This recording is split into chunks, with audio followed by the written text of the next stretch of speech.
Hi guys, and welcome to the Aging Games, where I talk about all things related to health, anti-aging and beauty, and especially for ladies over 50. Today's video was inspired by a bottle of water that I received as a gift when I ordered something. At first glance, let me show you here, vitamin water. I mean, this is the next new exciting thing in the health business. You find these everywhere, even at the gas stations you can buy them. And at first glance, it does look pretty enticing. You know, it has vitamin C, vitamin D, it's sweetened with stevia. I mean, these are the things that you first notice. This is for immunity specifically, which I think is a big buzzword right now because everyone wants a stronger immune system. Everyone's afraid of this virus going around. What are these things really about? So I really want to talk about these vitamin waters in general, and also just touch a little bit on the whole health food store aisle, or the whole health aisle that you find in all the supermarkets now and even smaller shops, the quote healthy foods and healthy drinks that we are being sold. Like, are they really healthy? So in this video, I'd like to have a closer look at this bottle of water, or these kinds of waters or beverages in general, and bring to light whether they're really healthy. Are they worth drinking? Should we be drinking them? Or is this all just a big scam?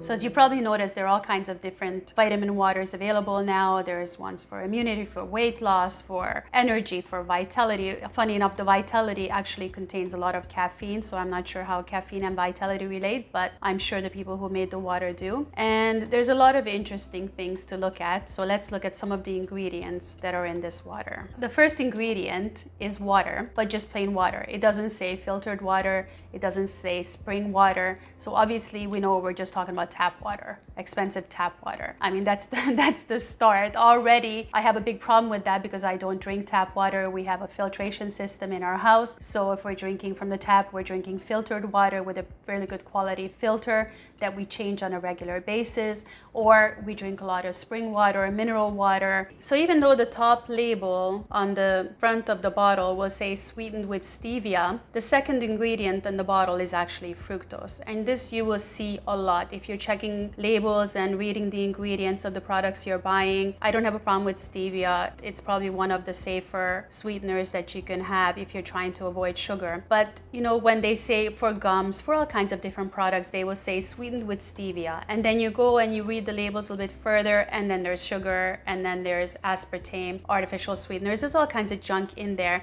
But because you see stevia, you think, okay, this is safe, and you don't even bother reading the rest of the label. So that's a big issue for me. So anyway, the second ingredient is fructose. When you look at fructose, I mean, you would think, okay, well, fructose is naturally occurring in fruits, so it's probably a healthier ingredient. And actually, that is not the case. I mean, fructose can actually be more detrimental to your body than glucose. I'm actually working on a book that will detail this for you if you're interested in this topic. Let me just clarify this a little bit further. According to Healthline, there's a new study drawing on clinical trials, basic science, and animal studies. It concludes that fructose is more damaging to health than glucose.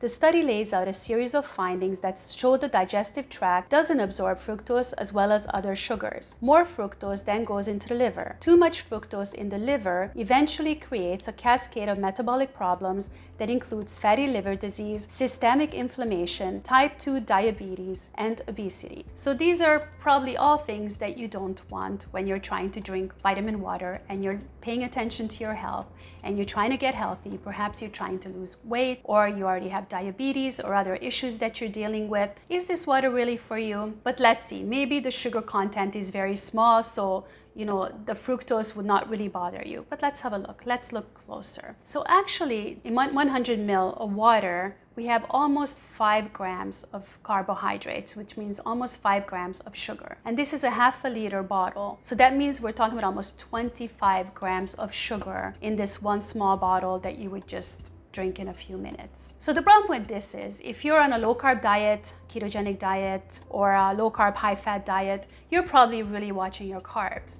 And a lot of us are trying to stay below like 20 gram carbs per day. And this includes all our food for the whole entire day, all our food and all our drinks. And this is if you're trying to, deal with diabetes or trying to lose weight or even to try to maintain your weight loss. I mean, 20 grams is not a lot of carbs, but it is a lot of carbs if you're drinking it in one go, and especially if it's almost 25 grams. I mean, that's huge. At this rate, you might as well be drinking Coke or a Sprite because you're almost in the same place. So this is really shocking. And actually, I tried the water first. I didn't look at the label because the print is so tiny. And I had my son read it last night. And after I took a few sips, I said, have a look at the carbs in this. And he did, and it was actually shocking. And this is kind of what inspired this video.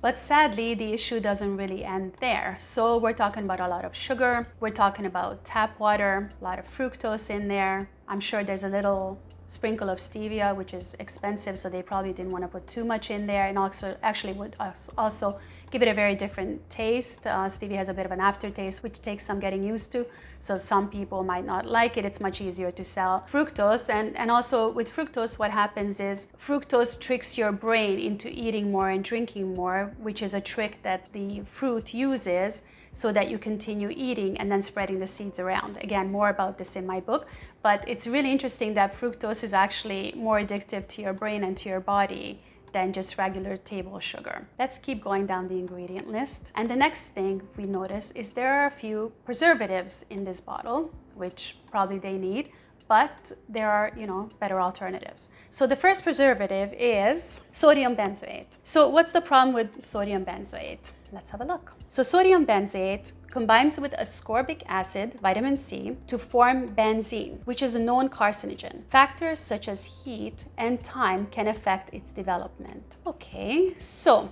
sodium benzoate, not good when combined with ascorbic acid, which is vitamin C, not good when combined with heat. Let's have a look at the next ingredient. So the next ingredient, vitamin C. 15% vitamin C. That's interesting. So this is the vitamin C that is supposed to give you the immunity, which is why the water is supposed to be healthy when you take away the preservatives and the sugar and all that crap. But when you're combining vitamin C with this preservative, sodium benzoate, then we have a problem. And then vitamin C, sodium benzoate, and you add heat and it becomes a carcinogenic, which means cancer causing. But this is in a plastic bottle. So where are these plastic bottles stored and carried? And I mean, they're on these trucks all summer long. They're being stored in storages. I mean, they're definitely not being stored in coolers or in fridges. Even in restaurants and shops, they might put it in the fridge before they sell it to you if you're gonna be drinking it all the time. But I mean, in supermarkets, it's probably sitting in the heat a lot of the time. So this is a big issue. The next preservative is called potassium sorbate. You probably see this in a lot of different products. It's a preservative used to suppress formation of molds and yeast in foods, wines, and personal care products. In vitro studies suggest that it is toxic to DNA and has a negative effect on the immune system. So let's see what the product is called once again. The product is called immunity. So this preservative can actually have a negative effect on your immune system. Does that even make any sense? Like the people who make these products, and I mean, I will blur out the name of the product, not the name, but the brand, just to, I don't want to get sued for doing this video. But I mean, guys, you really need to read your labels. You need to check your ingredients. I mean, if you're buying something, you can't pronounce the stuff on the label, or if it's like a simple thing that should have 2-3 ingredients and it has 100 ingredients, 80 of which you can't pronounce, and you have no idea what it is, why are you putting it in your body? And it really makes me angry because most people are not aware of these things and they don't take the time to research. When you see something in the healthy aisle in your supermarket or the shop or even in your health food store, I mean, look at those ingredients, and you could be just drinking regular mineral water. If you need vitamin C because you're not getting enough from your diet, then take some vitamin C, and then you're controlling what you're having. Don't tell me that drinking a Perrier, for example, some vitamin C that you just take will be the same as drinking this type of water, which has all these extra ingredients, which will just make you sicker, fatter, and destroy your health overall. So these kinds of things don't make any sense to me at all. And the fact that they can sell these as healthy is so misleading. And I can see children, young people going out there and seeing this, oh, okay, I'm not gonna have a Coke, I won't have a Sprite, I will have this instead because this is vitamin water, this is healthy. Or people doing sports and going to the gym, and I'm sure a lot of the gyms are selling these things, and you just grab a bottle and you think you're doing something fantastic for yourself. And maybe you're having 3-4 of these bottles a day. So imagine that. And then you're getting like 100 grams of carbs and sugar into your body. So it's absolute total insanity. So this just brought me to the point that we have to be aware. We have to be super cautious with what we're buying, where we're spending our money, what companies we're supporting. I mean, when I go to the supermarket, like I just completely ignore the health aisle now because I just know that it's all garbage. Even all the gluten-free products are all garbage. Just look at the ingredients. I mean, basically we need meat, we need fat. If you're having some vegetables, that's fine. I will go into a lot more detail in my new book that's coming out to explain all of these things to you. But do we need these things? I mean, we're the caveman walking around with vitamin water to supplement their diet. I mean, these things are just absurd. They're crazy. We don't need to be doing these things. We don't need to be wasting our money on this. Please don't buy this crap and give it to your children. It just doesn't make any sense. So guys, that's about it for today. This bottle of vitamin water got me really worked up, as you can tell, and hopefully it will wake a few people up and stop you from drinking this. Keep things simple, you know, just stay with the basics. You don't need to be doing these things and drinking these things and eating these so-called healthy snacks. It's completely unnecessary. Stick to the basics. Thanks guys so much for watching this video, and if you enjoyed it, please don't forget to like and subscribe.